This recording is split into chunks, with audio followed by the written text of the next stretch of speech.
Estamos conversando en Perfil con Freddy Superlano. Él es el coordinador político del Partido Voluntad Popular, está de visita en el Estado portugués y dejamos una pregunta en el aire. ¿Por qué los opositores todavía se sorprenden que por un lado critican a la dictadura, pero cuando el gobierno se convierte como un dictador, entonces no lo asumen como que eso era algo que podría sobrevenir? Eso lo decimos por el tema concretamente de las inhabilitaciones, del no acceso a los derechos fundamentales que se han establecido para el ejercicio político, por ejemplo, en el manejo de temas como la libertad de expresión, el derecho a la información y a la participación política, por mencionar algunos, incluso hasta el de la libertad personal. ¿Por qué todavía hay dirigentes y actores que se sorprenden de actuaciones de esa naturaleza? No, yo creo que incluso... Habiendo vivido usted lo que vivió directamente. Y mucho más allá. En mi caso particular, después de la muerte de Fernando Albán, muchas cosas dejaron de sorprender. La inhabilitación y posteriormente la de mi esposa y de 3, 4 dirigentes más en ese proceso también ya era algo que preveíamos que podía pasar. Ahora, el problema no es eso. El problema es que hay dirigentes políticos que todavía tienen el temor o dudan en calificar el poder de facto como tal, ¿no? En llamarlo por su nombre. Y eso sí es una gran discusión, porque si tú te niegas a reconocer en medio de que estamos, entonces, bueno, estás propenso a cometer cada vez pues, mayores errores o de no prever qué tienes que hacer en caso de, ¿no? Hoy en día, que se habla mucho sobre el tema de las primarias, por ejemplo, tú tienes que tener algunas opciones o escenarios para tomar decisiones. Yo soy de los que cree que pudiéramos terminar, en el peor de los casos, un escenario tipo Nicaragua. Pero si tenemos un juego dialéctico en el que el vicepresidente del Partido Socialista Unido de Venezuela, Diosdado Cabello, pide el presidio para Juan Guaidó inmediatamente, y Lenia Medina de Patria para Todos pide lo mismo, pero por un lado Maduro no lo hace. Juan Guaidó ha hecho lo que ha podido hacer. Entonces es como una fachada que hace pensar entonces, bueno, pero el gobierno... Policía malo y policía bueno. Exacto. Bueno, puede ser. Sin embargo, en el caso del presidente Guaidó tiene que ver seguramente con el reconocimiento de muchos países de su figura. Tal vez ahí es donde no hay separación de poderes y así lo entiendes. Porque quizás en un país con separación de poderes, el fiscal actúa de acuerdo a lo que él crea conveniente, de acuerdo a la ley, y no de acuerdo al ordenamiento que tenga, pues, por supuesto, desde uno de los poderes del Estado, en este caso el Poder Ejecutivo. En otra nación seguramente hubiesen accionado si ese fuese el caso. En este caso, así no funciona en Venezuela. Muchas veces de un programa de televisión como este señor que tú mencionabas, en el pasado se dictaban órdenes de captura prácticamente. Una persona que no tenía la cualidad en el país, pero lo hacía y eso era una orden. Hoy en día esas cosas a veces no suceden porque también hay intereses que están por encima de ellos. Por ejemplo, yo creo que les importa mucho, por más allá que hagan gargarismo contra el imperialismo y todo lo demás, les importa mucho lo que opine, en este caso el gobierno de los Estados Unidos. Entonces una detención como tal significaría una ruptura mucho más profunda, ¿no? Algunos lazos que se han venido tal vez restituyendo con el tiempo y que eso pudieran romperlos de manera definitiva. Entonces bueno, hay intereses. Y eso no se entiende como entonces, si hay un delito, supuestamente, como el que ellos han mencionado, porque entonces las autoridades no lo ejecutan como tal, no accionan. Bueno, porque hay una discusión política siempre en torno a qué acciones tomar y qué acciones, cómo actúa el control, por ejemplo, de la República para inhabilitar de manera ejecutiva, cómo actúan rápidamente las sentencias del Tribunal Supremo de Justicia para dar respuestas inmediatas cuando les interesa y cómo no. O como en el pasado, y tienes tú que recordar seguramente, civiles eran enjuiciados en tribunales militares, por ejemplo. Entonces, toda esta serie de hechos que se han desarrollado durante todo este tiempo te dan una conclusión de lo que hay. Y si algún dirigente pues tiene el temor o tiene quizás, como decimos nosotros en el Grupo Popular, jugando al cuide, no, para que no lo califiquen y todo lo demás, bueno, a veces hasta entendible de gente que tiene ese juego, pero nosotros lo hemos calificado de manera directa como tal y eso ha tenido su costo, ¿no? Para Voluntad Popular en este caso. Interés en el tema relacionado con lo de ya ubicados en el plano de quienes han entendido que la salida tiene que ser eminentemente electoral. Se observa cómo hay mucha insistencia en el discurso político opositor de apostar a esa posibilidad en el año 2024. y la escogencia de un candidato presidencial en el año 2023. A pesar de algunas iniciativas de que fuera este año, plantearlo para un tiempo posterior, están a la espera de una escogencia de la Junta Electoral de Primaria. La Comisión Nacional de Primaria. ¿Podríamos de alguna manera comenzar a abordar cronológicamente lo que va a ser ese proceso? Mira, nosotros deberíamos en el mes de octubre presentar el reglamento de primaria. Y es un compromiso de la plataforma, y también en el mes de octubre presentar ya lo que es la Comisión Nacional de Primaria, ¿verdad? Y también nosotros nos comprometimos a principios de este año, o a mediados de este año, aproximadamente ya al segundo trimestre, de que para el final del trimestre de este año anunciamos la fecha de la elección primaria.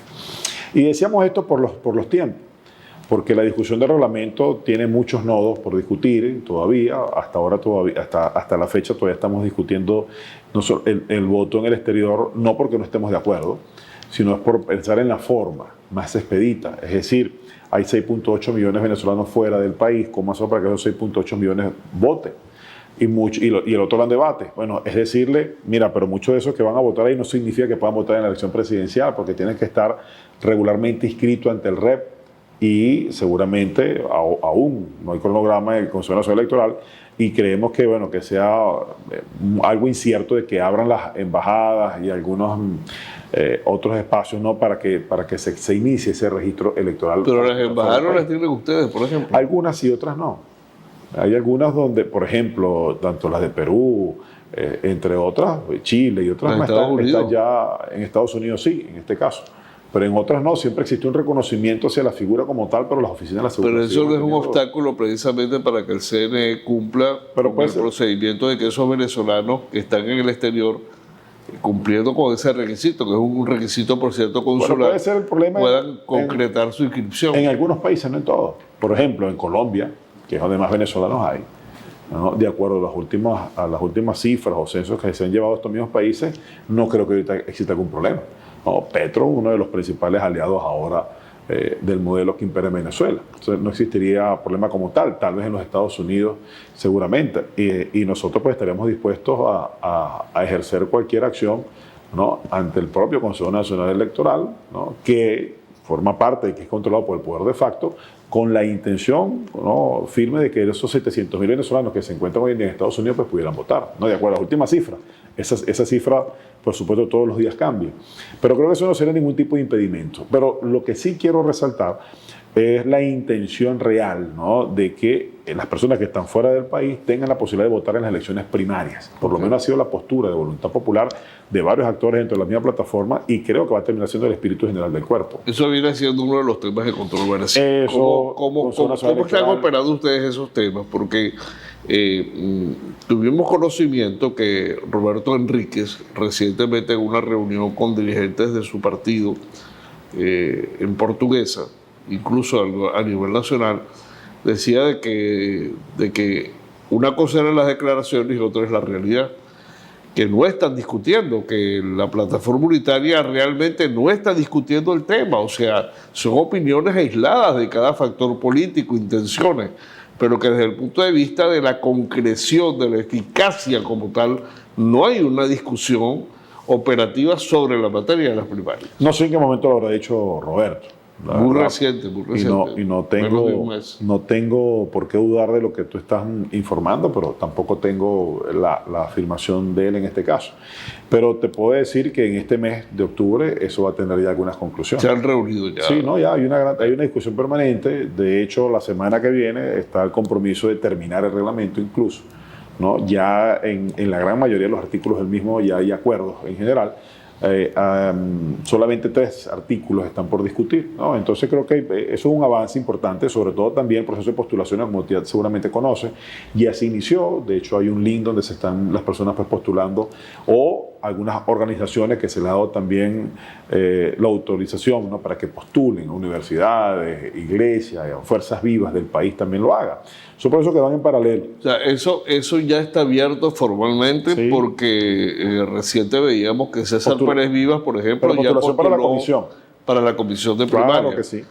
Postulado al padre Ugalde, creo rector, que no, al padre, al Virtuoso, al actual rector de la UCAP, que la UCAP tiene una experiencia interesantísima. Me imagino que si lo hizo, en está estudios sobre autorizado materia. por el padre para que debe lo haber postulara. sido Y autorizado. me parece importantísimo, Claro. porque creo que son personajes que no son presas de la presión político-partidista o de algún candidato, que son personas probas para la sociedad venezolana, y que esa es la característica que deben tener las personas que van a estar al frente de esta Comisión Nacional de Primaria. En ese marco, precisamente, muy importante precisar, nos decía que es posible que presenten el reglamento y la comisión, pero una cosa no impide la otra. No, Ok. no, todo lo contrario. La comisión, queremos que cuando la comisión se instale ya exista el reglamento como tal, Ok.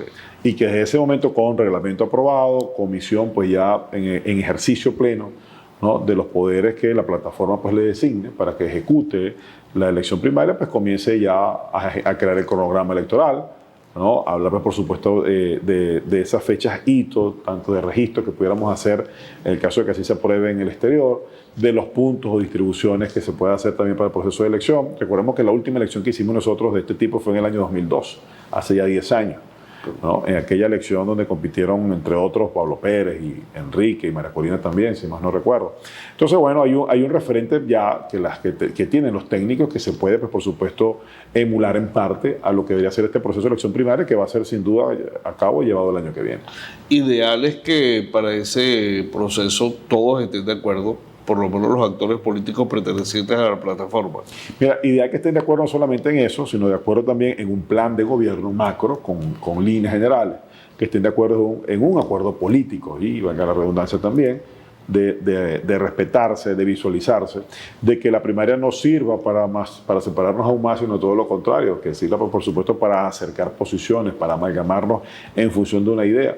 Y en eso estamos trabajando, de que no sea el candidato o candidata, sino de que sea una idea que abrace a este grupo de venezolanos, que le pueda vender al país de nuevo, esperanzarlo de nuevo, que quizás es el mayor reto y desafío que tenemos en la actualidad. Estamos conversando con Freddy Superlano en su condición de coordinador político nacional de Voluntad Popular. Cumplimos compromiso de publicidad. Ya regresamos a Perfil.